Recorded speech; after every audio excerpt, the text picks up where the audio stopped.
Hello everyone, esteemed viewers, and welcome to another rollicking edition of Crown and Gown. Tonight, we've rolled out the red carpet, not for royalty, but for royal rumbles. And who better to discuss the saga of Harry and Meghan than the queen of royal analysis herself? It seems our dynamic duo has turned the royal family drama into a full-blown series, hasn't it?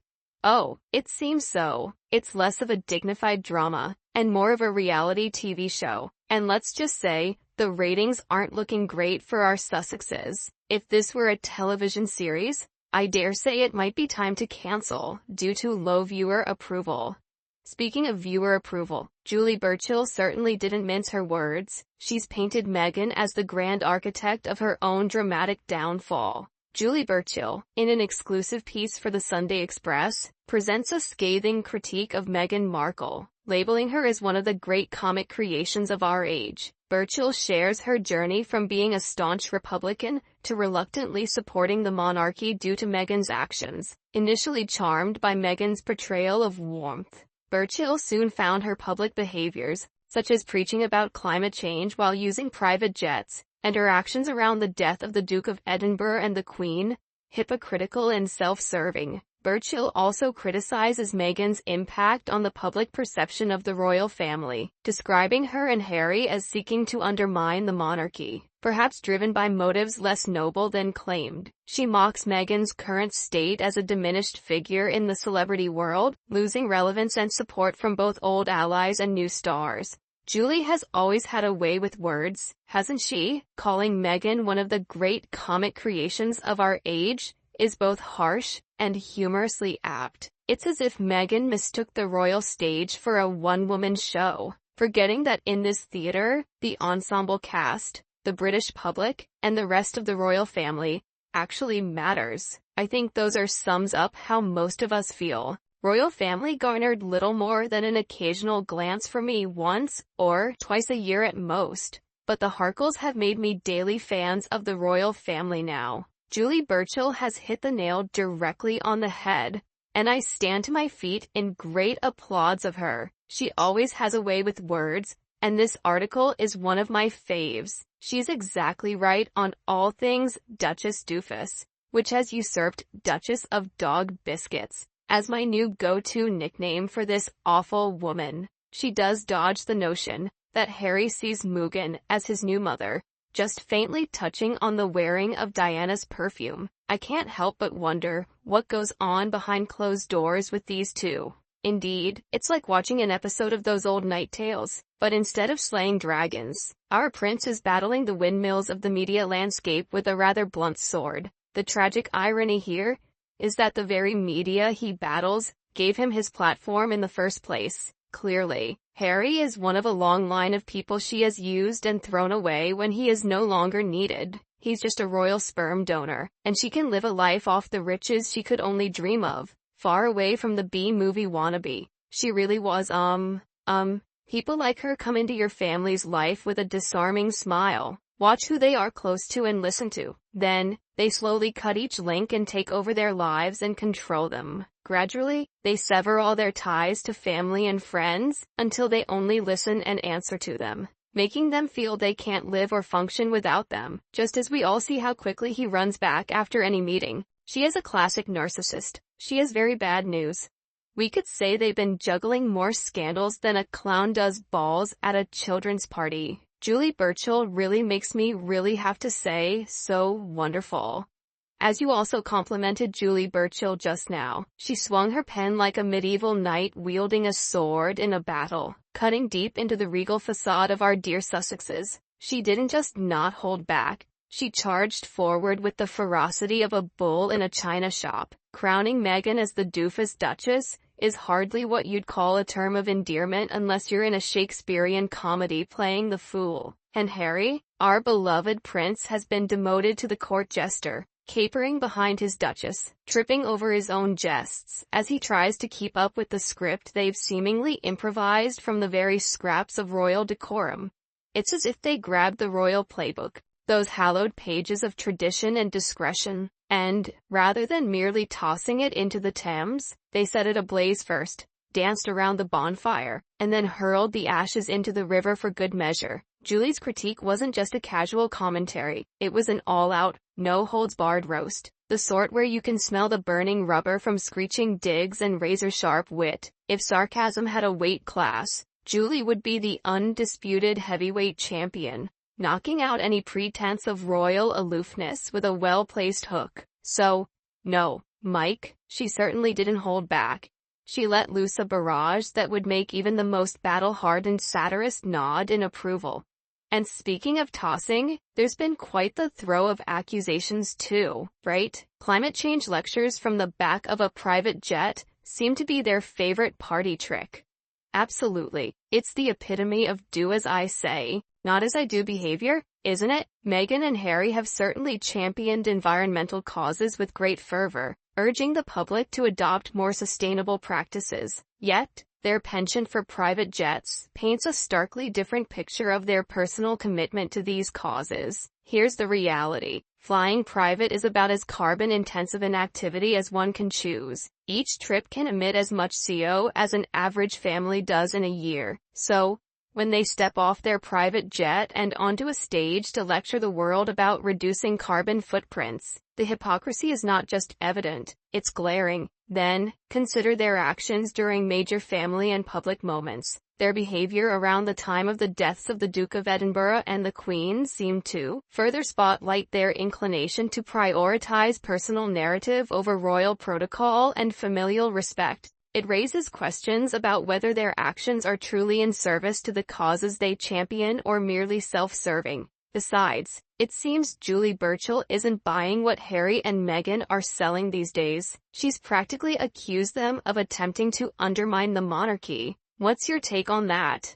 It's a narrative as old as time, isn't it? Harry and Meghan seem to fancy themselves as modern-day monarchy mavericks, crusading against the establishment. Yet, for all their talk of reform and modernization, their methods are about as revolutionary as a rerun of an old sitcom. Predictable and out of touch with reality. Their grand plan to shake up the monarchy, it appears to have been more about shaking the paparazzi for a photo op than making any substantive changes.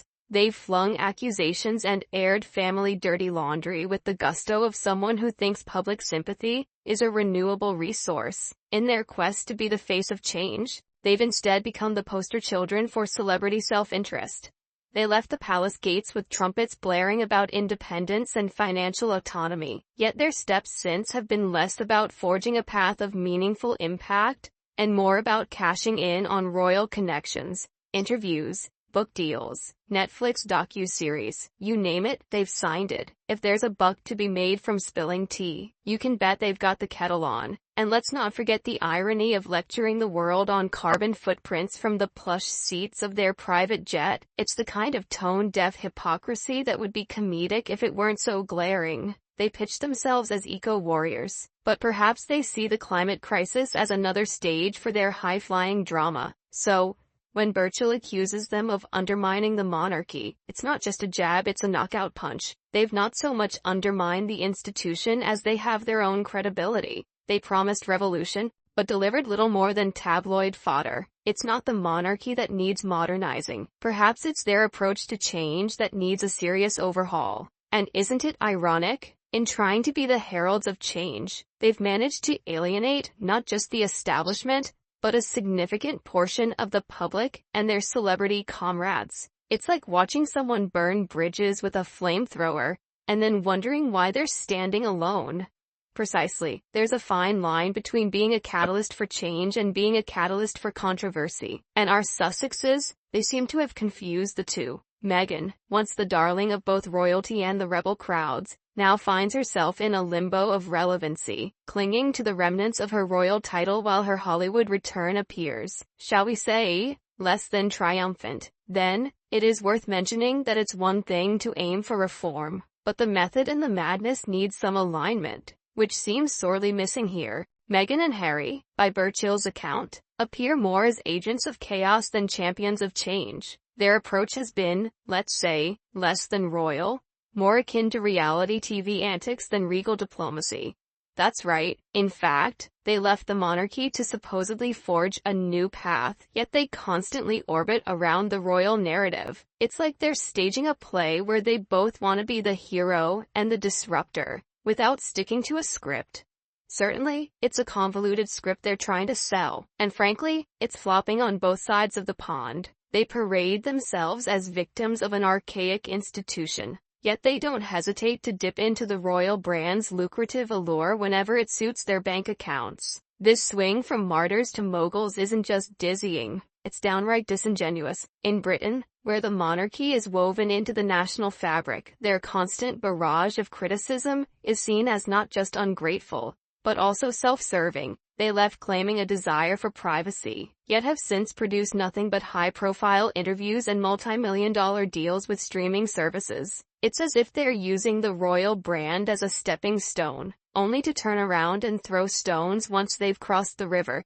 Across the Atlantic, their American adventure isn't faring much better. They hope to be embraced as defiant heroes who broke free from royal chains. But what we see is a couple exploiting their titles, while offering little substance behind their celebrity status. They claim to champion causes like mental health, racial justice, and environmentalism, yet their actions often smack of a superficiality that undercuts the seriousness of these issues. They lecture on environmental responsibility from the steps of private jets and talk about compassion, while waging a seemingly endless war with the media and their own family. The duality of their position is puzzling and, frankly, quite tiresome. Are they revolutionaries exposing the faults of an outdated monarchy, or are they opportunists who are keen to monetize their royal descent? This confusion is not just a branding problem, it's a credibility crisis. Their narrative swings like a pendulum not between truth and reform, but between self-victimization and self-aggrandizement. It's a tale that's wearing thin, and the public, I believe, is growing weary of this tiresome drama. I think Meghan and Harry are in a pretty desperate situation right now. Meghan is probably going crazy because things aren't going well. She's going crazy and screaming. Why would anyone do that? I calculated it like that. Why isn't it going well? I don't believe it. Ha ha ha, sure. She thinks everyone is stupid so she can control them easily. She is nobody. We are not stupid, we even beat her in tactics. Look at Meghan's transition from a Hollywood actress to a royal and back to the celebrity sphere has been anything but smooth.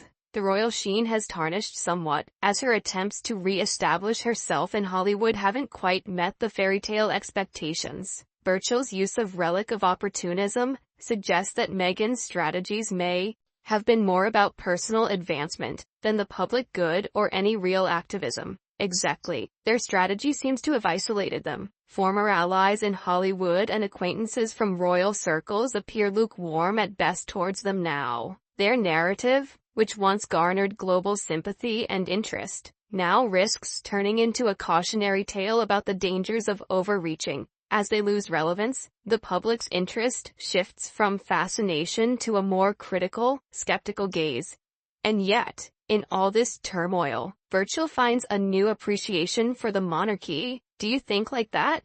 The narrative spun by Harry and Meghan has indeed played out in a rather unexpected manner. Far from undermining the monarchy, their actions have underscored and even highlighted the virtues of this age-old institution. In their quest to critique and distance themselves from their royal roots, the Sussexes have inadvertently showcased the solidity and enduring appeal of the monarchy. Firstly, let's consider the aspect of stability. The monarchy, despite its critics, offers a continuity that is deeply woven into the cultural and political fabric of Britain. It's a link to the past and a symbol of an unbroken tradition that, in turbulent times, provides a sense of permanence and security. In contrast, Harry and Meghan's approach has been characterized by a sort of nomadic shifting from one cause to another, from one message to the next, without a clear and consistent strategy. Their public engagements often feel more reactive than thoughtful, more about the immediate impact than the long-term legacy. Furthermore, there's the question of commitment. Royals are expected to serve their country lifelong, and their duties are clearly defined by tradition and expectation. There's a selflessness expected of them, to serve without overt personal gain. The Sussexes, however, have taken a markedly different approach. Since stepping back, their ventures, while branded under the guise of philanthropy, often seem interwoven with personal profit and brand building. This shift from public service to personal enterprise is stark and not unnoticed by the public. Additionally, the monarchy, for all its faults, operates under a mantle of duty and discretion. In contrast, the Sussexes have embraced a model of open criticism and media engagement that seems more aligned with celebrity culture than royal protocol. This has not only exposed them to criticism but also highlighted the restraint and dignity with which other members of the royal family conduct themselves. Lastly, there's the element of cultural respect. The monarchy, deeply entwined with British history and culture. Do you honestly see that? Except Meghan isn't even funny. There she is, stuck in the small and empty universe of her mind,